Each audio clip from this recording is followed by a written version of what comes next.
नमस्कार दोस्तों, I hope आप सभी अच्छे होंगे। रिसेंटली हमने कुछ वीडियोस के थ्रू डिस्कस किया था कि कैसे 6 महीने को अपने हम प्लान करें जिससे कि प्रीलिम्स 2024 में हमारे कट ऑफ से एटलीस्ट 20 से 25 नंबर ज्यादा आए, जिससे कि हमें डाउट ना रहे अपनी मेंस की प्रिपरेशन के टाइम पे और आगे आने वाले सालों के लिए भी हमारा कॉन्फिडेंस इतना ऊपर हो, हमारी तैयारी इतनी ऊपर हो कि कभी प्रीलिम्स ना रुके इन केस फाइनल सिलेक्शन नहीं होता है। तो उसी कॉन्टेक्स्ट में एक 6 मंथ्स का प्लान डिस्कस हुआ था और उसके बाद हिस्ट्री सब्जेक्ट को कैसे कवर करना है उससे भी मैंने एक डिटेल्ड वीडियो बनाया था। आप चैनल पे जाके देख सकते हो, लेटेस्ट वीडियोस में पड़े होंगे। एंड अगर वहां पे गए हो आप तो do subscribe to the channel, that will help me also. उसी को कंटिन्यू करते हुए आज हम डिस्कस करने वाले हैं पॉलिटी सब्जेक्ट को। बेसिकली स्टार्ट करते हैं हम सोर्सेस से कि क्या क्या आपको कवर करना है। पहले ये पार्ट डील कर लेते हैं जिससे कि कोई कंफ्यूजन ना रहे, कोई डाउट ना रहे, आपको इधर उधर भागना ना पड़े कि हाँ अब क्या पढ़ूं, कितना पढ़ना है, कैसे पढ़ना है। That part is cleared out in the first slide itself.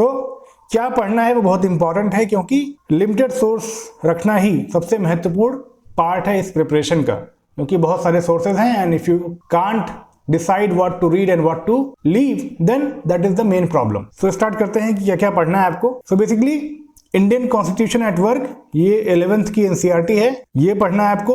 Then Laxmikant, ये सारे नाम तो आपको पता ही होंगे, इनको पढ़ना है आपको। देन एक बेयर एक्ट आपको रखना है just for reference point of view. अगर कोई आर्टिकल आता है आपको तो आप जाके देख सको कि एग्जैक्टली लिखा क्या है कॉन्स्टिट्यूशन में। बेसिकली ये कॉन्स्टिट्यूशन है, कॉन्स्टिट्यूशन का छोटा फॉर्म है जो कि पॉकेट साइज में आता है और आपके पास होना चाहिए so that you go to the original source and understand कि क्या लिखा है एक्चुअली में। उससे आपकी अंडरस्टैंडिंग और बेहतर डेवलप होगी। देन पीवाईक्यूज क्या है? ये basically they are the mirror of UPSC कि यूपीएससी क्या पूछता है, कैसे पूछता है, उसका एक तरह से मिरर है, रिफ्लेक्शन है। इसकी समझ अगर आपको हो गई तो आपको पता चल जाएगा कि क्या इंपॉर्टेंट है, क्या इंपॉर्टेंट नहीं है। और कई बार रिपीटेटिव क्वेश्चंस आते हैं जिसको कि हम लास्ट में देखेंगे कि कैसे लास्ट के 3-4 सालों में भी एक ही टॉपिक पे कई बार क्वेश्चन आए हैं और कई बार तो सेम क्वेश्चन आया है, सेम क्वेश्चंस रिपीट हुए हैं। उसको भी समझेंगे। नेक्स्ट है टेस्ट पेपर। ये आपको हेल्प करता है in revising, in filling the gaps in your preparation. जो भी आपने सब्जेक्ट पढ़ा पहले, जो भी आपने बुक्स पढ़ी, इसमें कुछ अगर छूट गया, आपको कुछ अंडरस्टैंडिंग नहीं रही, तो वो टेस्ट पेपर में कवर हो जाएगी आपके। और साथ में ही ये एक काम और करते हैं, ये आपको कॉन्फिडेंस देते हैं कि क्या आप क्वेश्चन कर पा रहे हो या किस तरह के क्वेश्चन फ्रेम हो रहे हैं किसी टॉपिक पे, उसकी समझ डेवलप करते हैं और आपको हेल्प करते हैं अपना एक अलग तरीका, एक अपना वे ऑफ सॉल्विंग एमसीक्यूज, वो आप डेवलप कर सकते हो in through these test paper. इसलिए वो महत्वपूर्ण है। ये हो गया आपके सोर्स। इससे बाहर आपको नहीं जाना है प्रीलिम्स के लिए। अब बहुत सारे लोग आपको कहेंगे कि ये बुक पढ़ लो और कुछ अलग अलग बुक्स बताएंगे, आपको बोलेंगे कि Laxmikanth is not enough. Obviously enough नहीं है, क्योंकि इसके साथ आपको क्या करना है, एक और सोर्स है इसमें, वो है करंट अफेयर। वहां से आप इसको सब्सटेंशिएट करेंगे। जो भी इवेंट, जो भी न्यूज करंट में रही है वो लिंक होके आती है आपके पॉलिटी के क्वेश्चंस में। उसको भी हम लास्ट में डिस्कस भी करेंगे कि एग्जांपल के साथ कि कैसे पीवाईक्यूज में ऐसे क्वेश्चंस आए हैं जो कि उस साल न्यूज में थे and they have been come under polity itself. उसको भी हम डिस्कस करेंगे। यहाँ पे एक और चीज है, वो है करंट अफेयर्स। इसमें भी जो पॉलिटी एंड गवर्नेंस का पार्ट आता है, ये पार्ट इंपॉर्टेंट है, ये पार्ट आपके पॉलिटी में काम आएगा।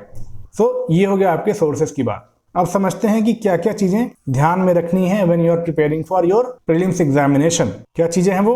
पहला कि 3 रिवीजन करने हैं। इसकी बात मैंने 6 महीने वाले प्लान में भी की है और उसमें बताया है कि कैसे ये पॉसिबल है। सामने से देखने में लगता है कि पॉसिबल नहीं है, बट अगर ये प्लान तरीके से आप चलोगे तो ये पॉसिबल है। और मैंने बहुत ही सिंपल प्लान आपको बताया है, आप इसको बहुत ही सिंपल तरीके से फॉलो कर सकते हैं। बहुत कॉम्प्लेक्स नहीं बनाया है कि day by day, hour by hour का प्लान बनाया है मैंने, ऐसा नहीं है। I have created a very simple plan जिसको आप आसानी से फॉलो कर सकते हो अगर आपके पास डेडिकेशन है और साथ में आप कंटिन्यूअसली प्रिपेयर कर सकते हो, अगर आप एक प्लान को रेगुलरली फॉलो कर सकते हो। वो आपको करना है। दूसरा क्या है? Interlinkages with current affair. जैसा मैंने कहा कि जो पॉलिटी एंड गवर्नेंस वाला सेक्शन है आपके करंट अफेयर में, वहां से पॉलिटी के क्वेश्चंस बहुत आते हैं। हम इसको समझेंगे भी अभी एग्जाम्पल के साथ। उसको आपको लिंक करना भी आना चाहिए कि कुछ आपने पढ़ा है स्टैटिक पार्ट में और जब आप करंट अफेयर पढ़ रहे हो तो वहां पे क्या चीजें रिपीट हो रही हैं, क्या चीजें पॉलिटी की न्यूज में है, या किस तरह से करंट बेस्ड क्वेश्चंस फ्रेम होते हैं पॉलिटी में, वो आपको पीवाईक्यूज में भी समझ में आ जाएंगे। इसलिए वहां पे भी आपको ध्यान देना है। नेक्स्ट क्या है? आइडेंटिफिकेशन ऑफ की टॉपिक्स, इंपॉर्टेंट कॉन्सेप्ट। जैसे पॉलिटी में है तो DPSPs हो गए, फंडामेंटल राइट्स हो गए, आप देखोगे कि इन पे बहुत सारे क्वेश्चंस आए हैं। हर साल क्वेश्चन एक दो आ ही जाते हैं इस पे। तो क्या है, ये आपके इंपॉर्टेंट टॉपिक्स हैं।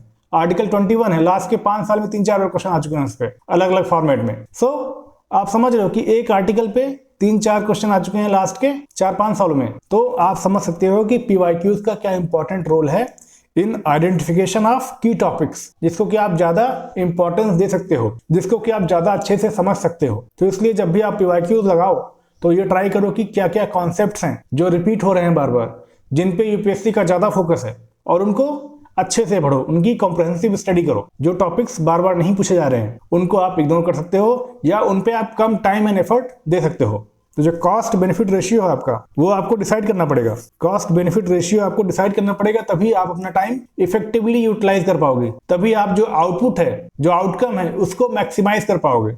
तभी आप अपने नंबर्स को 15 से 20 नंबर कट ऑफ से ज्यादा ले आ पाओगे। सो इसलिए ये इंपॉर्टेंट है कि ये जो की चीजें हैं, जो ये स्मार्ट पार्ट है, ये स्मार्ट वर्क है। हार्ड वर्क तो करना ही है आपको, पर जो ये स्मार्ट वर्क है इसको भी आपको कंटिन्यूअसली करना है, सब्जेक्ट बेसिस पे। हर सब्जेक्ट के लिए करना है आपको, ये किसी एक सब्जेक्ट की बात नहीं है ये, ठीक। अब जो मैं बात बोल रहा था कि कैसे एक ही टॉपिक पे या कुछ कॉन्सेप्ट्स हैं जो जिसपे कि बार बार क्वेश्चंस पूछे जा रहे हैं या कुछ क्वेश्चन तो बार बार रिपीट हो रहे हैं। अब इसको हम कुछ PYQs के थ्रू डिस्कस करते हैं। तो पहला क्या है, जैसे कि करंट से कैसे लिंक है आपका पॉलिटी, उसको समझते हैं। तो देखिए, how delimitation commission have been constituted by the government of India till December 2023. So how many, कितने डिलिमिटेशन कमीशन अभी तक गवर्नमेंट ऑफ इंडिया ने बनाए हैं। अभी उस समय न्यूज में था। तो ये करंट इवेंट बेस्ड है, करंट इवेंट बेस्ड है। ये 2024 में आया है आपके। सो उस समय न्यूज में क्यों था, क्योंकि गवर्नमेंट ने बोला था कि जो भी अभी लेटेस्ट सेंसस हम करने वाले हैं, कंडक्ट करने वाले हैं, जो कि कोविड की वजह से डिले हो गया, जिसका जो 2021 में होना था, बट कोविड आया, उसकी वजह से सारे प्रोसेसेस वो डिले हो गए हैं। तो जब वो सेंसस हम करेंगे, उसके बेसिस पे जो delimitation commission number of seats allocate करेगी to different states, to different constituencies, उनको हम अप्लाई करेंगे आफ्टर 2026। सो जो 84th कॉन्स्टिट्यूशनल अमेंडमेंट एक्ट है, इसने क्या है, number of seats in Lok Sabha को फ्रीज कर दिया है टिल 2026। और 2026 के बाद या तो गवर्नमेंट कॉन्स्टिट्यूशनल अमेंडमेंट दोबारा ले आएगी टू कीप और you can say to extend this freeze, या फिर डिलिमिटेशन कमीशन की रिकमेंडेशन के बेसिस पे नंबर ऑफ सीट्स को या तो इंक्रीज करेगी, या फिर उन्हीं सीट्स के अंदर जो नंबर ऑफ पॉपुलेशन है, जो पॉपुलेशन को रिप्रेजेंट कर रहा है पर्टिकुलर सीट, उसकी संख्या को भी इंक्रीज करेगी। तो दोनों में से कोई एक ऑप्शन वो चूज करेगी। But the important point here is that ये 2024 में क्वेश्चन आया है और ये न्यूज में था उस टाइम पे। सो अगर आपने करंट अफेयर फॉलो किया होता और इसको लिंक किया होता आपने इससे, डिलिमिटेशन कमीशन जो कि एक कॉन्स्टिट्यूशनल बॉडी है, अगर आपने उससे लिंक किया होता तो आपका ये सवाल सही हो जाता। इसका आंसर है 4, 52, 63, 73 एंड 2002 में डिलिमिटेशन कमीशन बनाया गया था। नाउ नेक्स्ट क्वेश्चन समझते हैं कि कैसे कुछ कॉन्सेप्ट्स बहुत इंपॉर्टेंट होते हैं। जैसे कि under which of the following article of the constitution has the supreme court of India placed the right to privacy. Right to privacy को फंडामेंटल राइट बोला गया है। ये बोला गया था के पुत्तास्वामी जजमेंट के अंदर। ये 2017 का जजमेंट है, पर इस पे क्वेश्चंस अभी तक आ रहे हैं और आप देखेंगे कि इस पे रिपीटेटिव क्वेश्चंस आ रहे हैं। ये 2024 का क्वेश्चन है और सेम क्वेश्चन आपके आया है 2021 में। 2021 में सेम क्वेश्चन आया है, एग्जैक्ट सेम क्वेश्चन आया है कि राइट टू प्राइवेसी किस फंडामेंटल राइट के अंदर आती है according to Supreme court of India. So आप देख रहे हो कि कितना इंपॉर्टेंट है। अब article 21 itself is very important, very important. एक क्वेश्चन से और समझते हैं। ये देखिए क्वेश्चन आपका, which article of the constitution of India safeguards one's right to marry the person of his or her choice. तो बेसिकली ये आर्टिकल 21 गारंटी करता है कि आप अपने पसंद से शादी कर सकते हो। It is your choice to marry someone और नॉट। सो ये आर्टिकल 21 के अंदर आता है। अब देखिए, आप आर्टिकल 21 पे लास्ट के 3-4 सालों में 3 क्वेश्चन आ गए। अब ये करंट से भी लिंक है, क्योंकि उस समय पे एक केस हुआ था, हाडिया केस हुआ था 2018 में। हाडिया मैरिज केस हुआ था, जिसमें सुप्रीम कोर्ट ने रीअफर्म किया था कि right to marry is a personal choice and it is very basic to ensure personal liberty of an individual which is guaranteed under article 21. so right to life and personal liberty जो कि article 21 के अंदर guaranteed है, उसके लिए जरूरी है कि आप अपने चॉइस से किसी से शादी कर सकें। It was reiterated by Supreme Court of India in 2018। अब ये सेम केस हुआ था 2006 में, Lata Singh versus state of UP, जिसमें सुप्रीम कोर्ट ने कहा था कि right to marry is a component of right to liberty, right to personal liberty। so आप देख रहे हो कि कैसे ये बात पुरानी है, बट क्योंकि दोबारा एक केस आया उस टाइम पे 2018 में, हाडिया मैरिज केस, और क्योंकि ये न्यूज में था इसलिए इस पे क्वेश्चन पूछा गया। दूसरा, आर्टिकल 21 इंपॉर्टेंट है। जैसा मैंने कहा कि कुछ आर्टिकल्स हैं, कुछ सेक्शंस हैं आपके कॉन्स्टिट्यूशन के, वो बहुत ही इंपॉर्टेंट है, उस पर यूपीएससी बार बार क्वेश्चन पूछती है। जैसे कि आर्टिकल 21 हो गया, आर्टिकल 19 हो गया, आर्टिकल 14 भी है, देन आर्टिकल 25 एंड 26 जो रिलीजन की बात करता है। सो ये सारे टॉपिक्स नॉर्मली न्यूज में रहते हैं, ये सारे आर्टिकल्स नॉर्मली न्यूज में रहते हैं, तो इस पे क्वेश्चंस भी बराबर आते हैं। ये आपको कब पता चलेगा? जब आप PYQs लगाओगे, जब आप उनको अच्छे से समझोगे कि किस टॉपिक से कितने क्वेश्चंस आ रहे हैं और किसको हमें कितना टाइम देना है। तो इसलिए मैं बोलता हूं कि PYQs are the mirror of your UPSC preparation, कि क्या डिमांड है यूपीएससी की, वो आपको पता चलेगा PYQs के थ्रू। तो इसलिए PYQs को आप बार बार लगाते रहो, कंटिन्यूअसली उसको देखते रहो, 3 से 4 बार आपको समझो उसको, उसके बेसिस पे अपनी प्रिपरेशन को आप अलाइन करो, जिससे कि जो आपका कॉस्ट बेनिफिट एनालिसिस है वो बेहतर हो सके।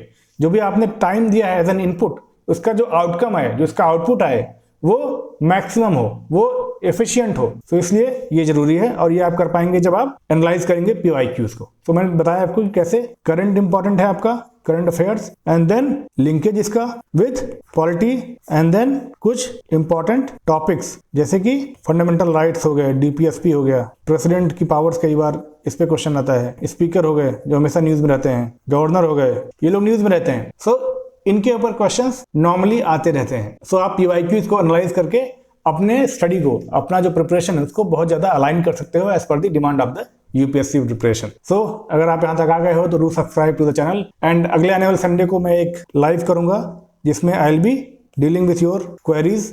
एक फ्री मेंटरशिप सेशन टाइप का है वो, जहाँ पे सारे डाउट्स आपके क्लियर करूंगा। मैं 9 बजे के आसपास में रखूंगा ये लाइव सेशन। सेम चीज मैं कम्युनिटी में पोस्ट करके बता दूंगा आपको कि कितने बजे लाइव होने वाला है, एंड आप सभी ज्वाइन करके अपने डाउट्स को क्लैरिफाई कर सकते हो, अपने डाउट्स को क्लियर कर सकते हो। और अगर आपको तुरंत क्लियर करना है तो आप मेरा टेलीग्राम का चैनल और एक टेलीग्राम का ग्रुप है जिसका लिंक मैंने इस वीडियो के डिस्क्रिप्शन में डाल दिया है, उसको ज्वाइन करके आप डायरेक्टली मुझसे कनेक्ट कर सकते हो, अपने डाउट्स को क्लियर कर सकते हो। तो थैंक यू फॉर लिसनिंग।